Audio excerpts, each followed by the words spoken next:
Ronnie, 1930, on Christmas Eve in Chicago. Right. It's when you were born. Yep. Let's go back. Whole town was celebrating. How long were you in Chicago for? Just 5 years. Do you remember anything at all? Yeah, I remember we lived near Jackson Park, and I remember being in the park, and I lived, we had a very large family and cousins and aunts and uncles, and I remember being with them, and we living close. Now, it was unusual because you were adopted. Yes. Well, what is that story? Well, my parents, my mother was very young. They eloped and got married. I was born a year or so after.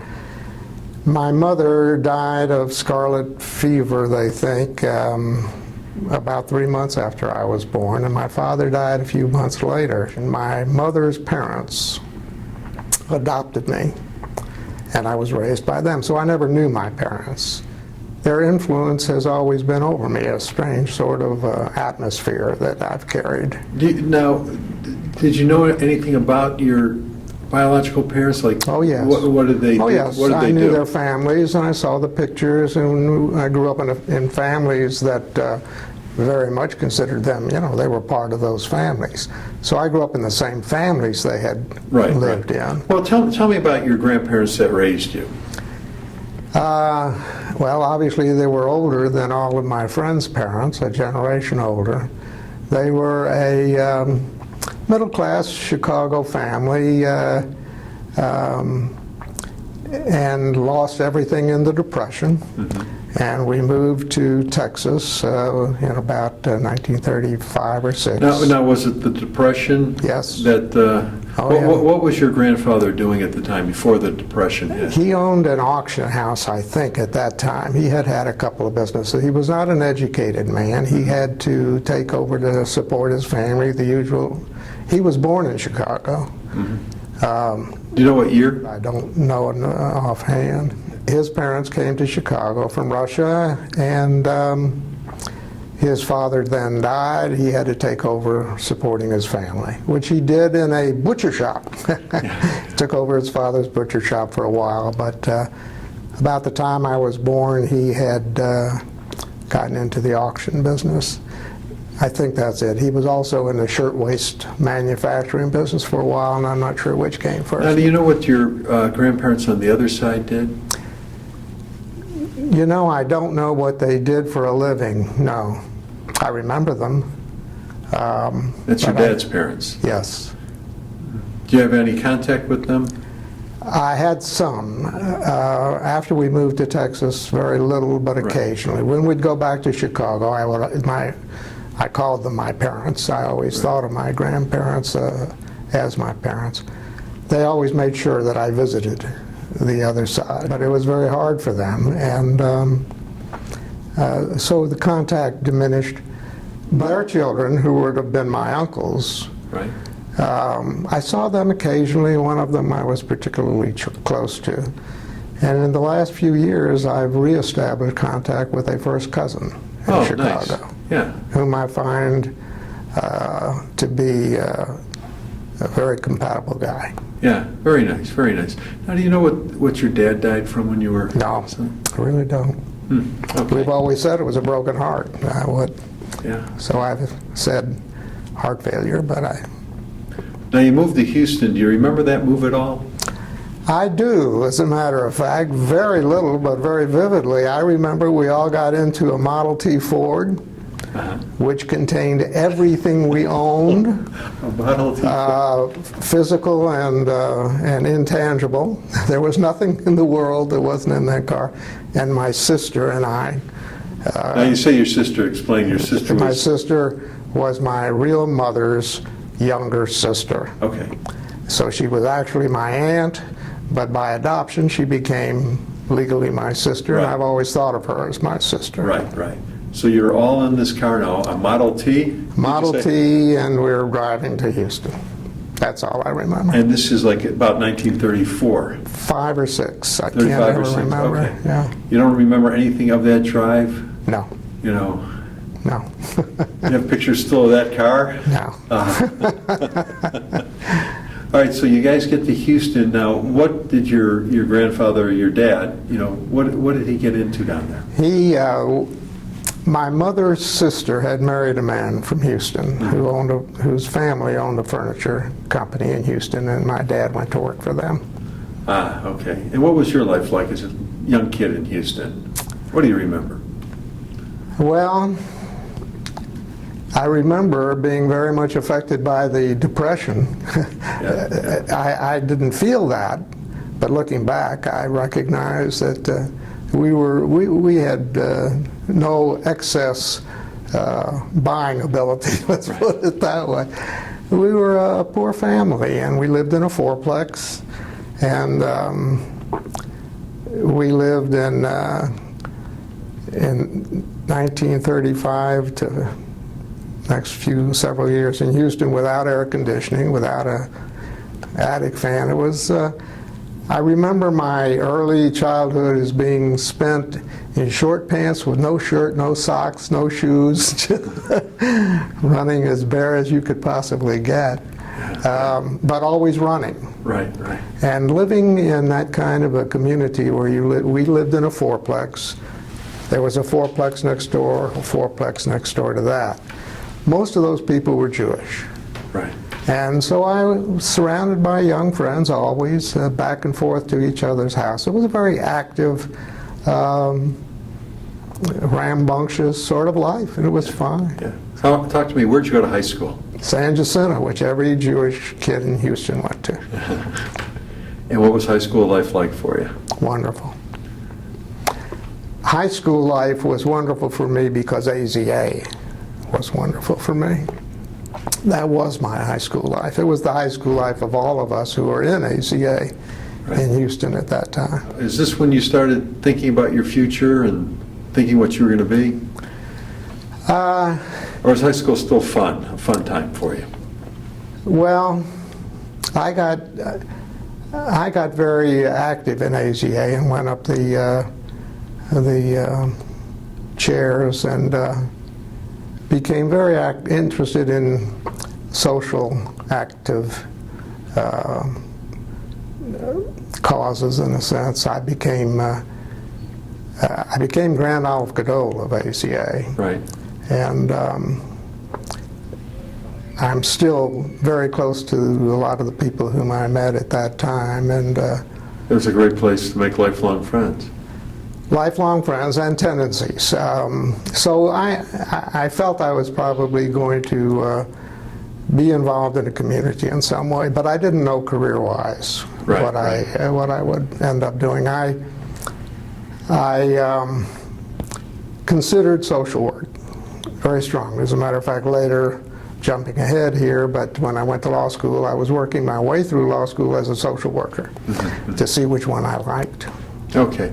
Well, now, after high school, you're still a little bit young for World War II, I take it. Oh, yeah. No, I missed World War II. Yeah, yeah.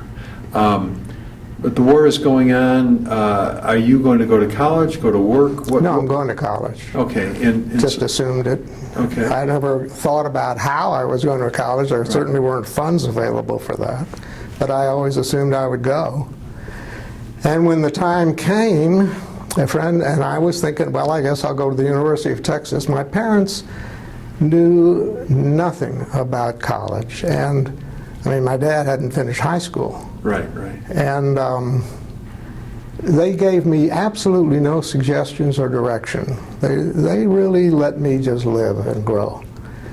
And so I assumed I'd go to the University of Texas because that's where people went. And a friend of mine said, Ronnie, you can't go to the University of Texas. Your folks can't afford it.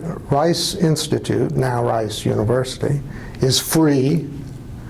And you've got good enough grades, you can get in and go. So I had never thought about it, and I went over to Rice, and boom, I'm going to Rice completely free, 4 years. Rice was an endowed university. It was free for everyone. There was no tuition at Rice until decades after I graduated, or sometime after I graduated. Even today, Rice is so wealthy that while they charge a tuition, if you don't have the money and you're good enough to get in, you don't have to worry about it. They find ways to take care of it. How was college life for you? Oh, it was fine. It wasn't socially. It was a small school. Social life wasn't very active, but it was a wonderful school. A wonderful school. And I was active in various activities on campus. All right, after you graduate, now you're going to go on to law school? Yeah. Okay, and where do you wind up in, and how are we paying for it? Well, I figured I'd go to University of Texas, where everybody goes. And because of my involvement in AZA, B'nai Brith came to me in the form of the district director, Harry Popkin, who was my early mentor and one of the men who had more influence on my life than anybody else.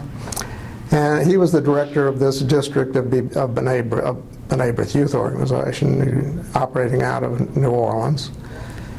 And he came and said, "Ronnie, we want to set up a part-time worker to direct AZA and BBG in Dallas and Fort Worth. And we figured you could do that in Dallas and Fort Worth while you're going to law school at SMU. Well, I'd never even heard of SMU Law School, and he arranged for me to meet a couple of Dallas lawyers who assured me that SMU was an acceptable law school, and this was a good way for me to, because I wasn't sure if I wanted to go to law school or be a social worker. And I thought this would give me an opportunity to work as a social worker in some respect and get a feel for that while attending law school. But after the first semester in law school, I did very well, and the school came and gave me again 100% scholarship. Wow. And Excellent. so I decided, this law is really neat. And that's what I did. Where'd you meet your wife? Here. She moved here from Shreveport, and Was this after law school? it was during law school, Okay. my last year of law school. Okay. Well, tell me, where was that meeting?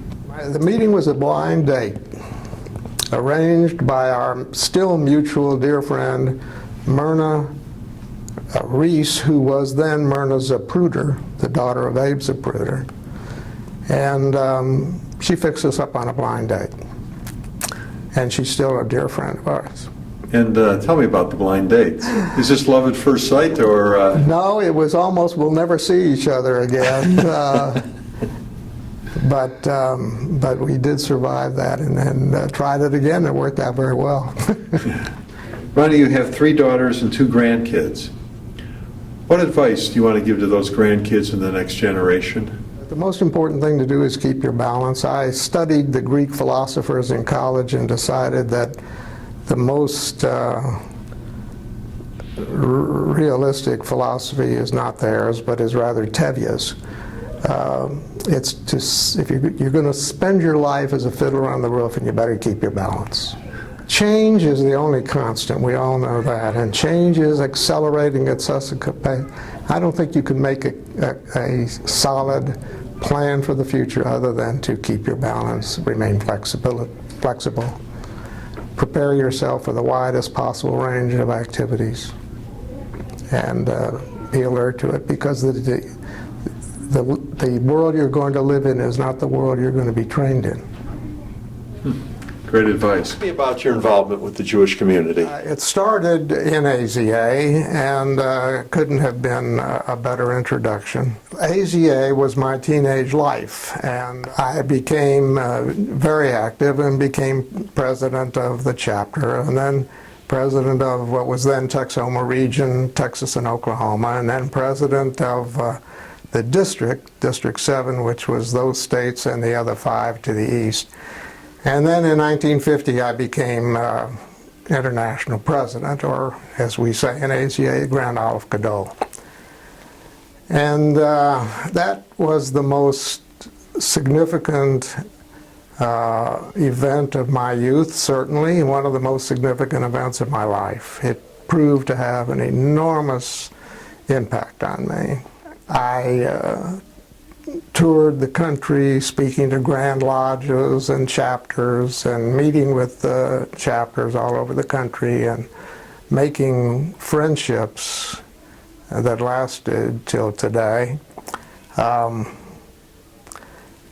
I met over the years at those different levels with national executive committee members who became my dear friends and with whom I shared the idealistic passion of youth, that we were going to all save the world and do what we could. And it was a sincere, wonderful bunch of young people to be associated with.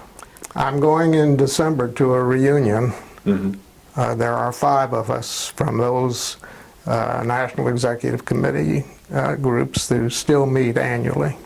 And they are still my dearest friends, and they're just wonderful, wonderful. One of them, the congressman, Rhodes scholars, psychiatrists, all a wonderful group of people.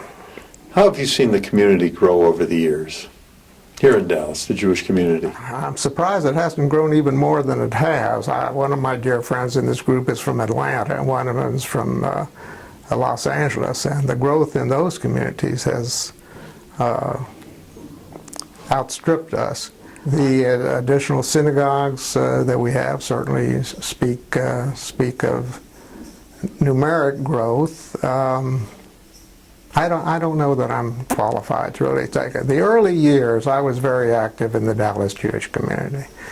I first came back and I chaired the B'nai Brith Youth Commission. I was on the boards of all the local federation and the family service and the vocational counseling service and Golden Acres. And I won the award for young leadership from the federation. And all of that relates back to AZA, to the training and exposure I got then. It taught me how to be involved. It gave me tools for being effective, and it worked. It really worked. Is there a key message that you'd like young people to know when they think about getting involved? I don't think of any one thing to do except that it's worthwhile. Involvement adds enormous purpose.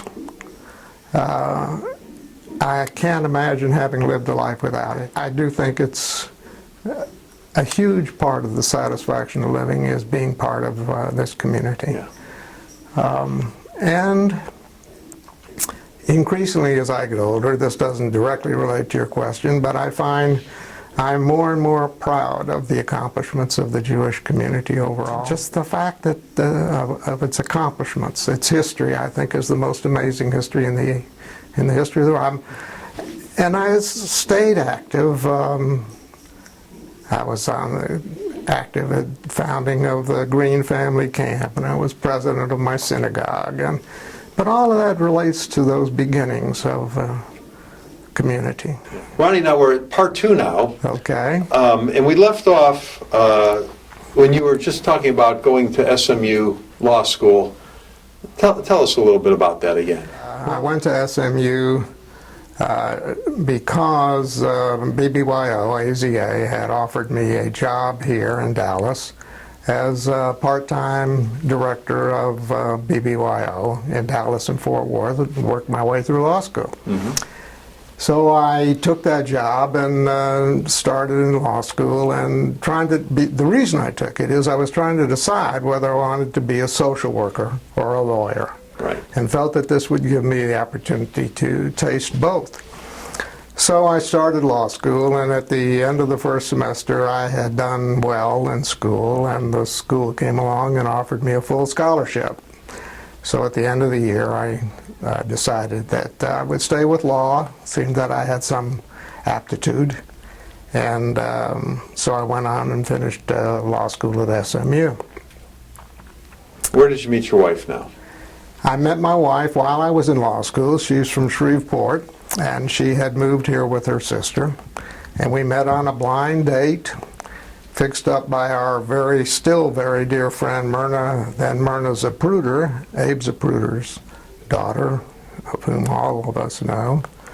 And she's still a dear friend. Abe Zapruder took the famous footage of the Kennedy assassination. Yes. Was that rough on them because he had that footage? It was rough. Mr. Zapruder was a wonderful man, Mr. Zapruder. I used to have meals at their home while I was going through SMU Law School, and Myrna and I were dear friends. And he was a wonderful man. They're making a movie now. Paul Giamatti, I think, is playing him. And they've invited the family belatedly to make comments, so I'm hopeful that he'll be well portrayed. But he was a terrific guy, and he was very strong in his feelings. I loved Kennedy. And while the whole thing worked out very well, ultimately it was very difficult trying to know what the right thing was to do and how to deal with it, and he did the right thing. And what was that? It was over decades that it took a long time to work things out, and a lot of different things happened. I'm not really the one to chronicle that, but well, one of the things, for example, I know he gave generously to the widow of the policeman who had been killed that day. And Tippit? Officer Tippit? Okay. right. He was a good guy and a passionate immigrant. Did you get married right out of law school? Yes, the end of that year. And I was subject to the draft. I could have been drafted at any moment. So there was no real possibility of finding a proper career. Anybody who hired me knew I might leave the end of the day or the week. Right, right. Nevertheless, I did find it turned out to be an excellent position, but with the knowledge that I might leave. So instead of waiting to be drafted, I finally joined the Navy. Right. What year was this? Well, I actually left in '56. Where did you spend your service? Well, I went to OCS in Newport, Rhode Island, and then my wife joined me, and we were stationed for 3.5 years or so in Green Cove Springs, Florida. Mm-hmm. And so then when you came back from the service, you know, fortunately you were just after Korea, so you didn't have to go overseas. Right. Did you come back to the same position? Actually, yes. Okay. I considered several others, but yes, I came back to the same position. Now, in part one, you told a story about when you were a young child moving out of Chicago to Houston. And, you know, you were talking about the family, this very old car. Yes. And you just threw out there a Model T. And I guess you were afraid that I would think you were so old that you would have a Model T. Well, since then that has resonated with me, and I realize that can't possibly be correct. That has to have been a story that grew in the family and stuck. Right. Someone said it was a very old car, it was a Model T, and everybody picked up on that. It could not have been, because Henry Ford was the most prominent anti-Semitic in America at the time, perhaps in American history with Father Coughlin. And there's no way my parents would ever have owned a Ford vehicle. So we drove in a very old car, but I don't know what it was. Right. Probably Okay. a Chevy. In your lifetime, was there something, an invention or something that came along in your lifetime that you really looked at and went, wow? I suppose it would be the computer and the internet, and I didn't touch. I had a computer on my desk in the law firm. We all did. I was with a big firm. I never touched it. I never turned it on. I retired at the age of 65, and when I retired, I picked up a book and said, I've got to learn about this computer thing. And I read the book, and I sat at the computer, and I've been at it every day since. It is a wow.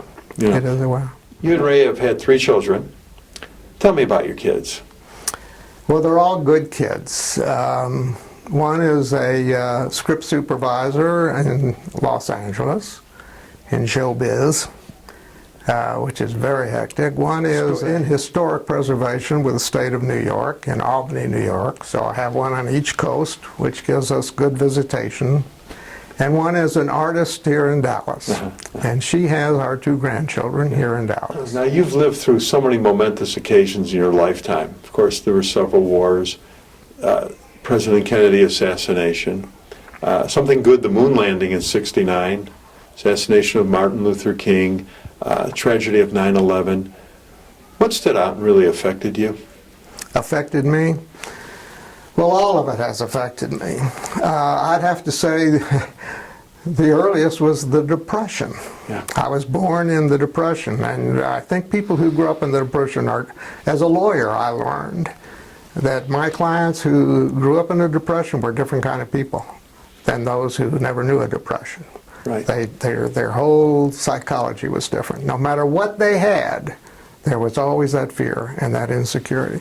So having lived through the Depression, I think affected all of us, even those who don't realize how it affected. World War II, although I was too young to go, my brother-in-law flew many missions over Japan, and we were all very much involved. Those who've lived through later wars and didn't know World War II don't understand the impact of that war. We all lived that war every day, however young we were. And that memory and feeling stays with you forever, and it affects your love of country. I still get choked up every time I see a flag, and huge impact. Now, your brother-in-law, did you know him at the time? Oh, yes. Okay. So then, what was that like? Well, for me, of course, as a teenager, it was exciting. For my sister, it had to be living on the edge of fear every moment. Did he come home and tell any stories about his service? No. Ronnie, what advice do you want to leave to those grandkids? I have developed a kind of a philosophy of what I think is the answer to getting along. It's no amazing insight, but I've finally settled on the word balance. You know, I studied a little of the Greek people in Weiss, and I loved it and so forth, but I think that Tevye, beyond that, you're a fiddler on the roof, you got to keep your balance. Yeah. And I think balance in life is enormously important. I also do believe that belonging to something, and to me it's the Jewish people, is enormously important, because I think we need other people in our lives. Yeah. And there's no more compelling connection to me than that amazing history. Yeah. Well, thanks for coming back and doing part two Our pleasure. for us.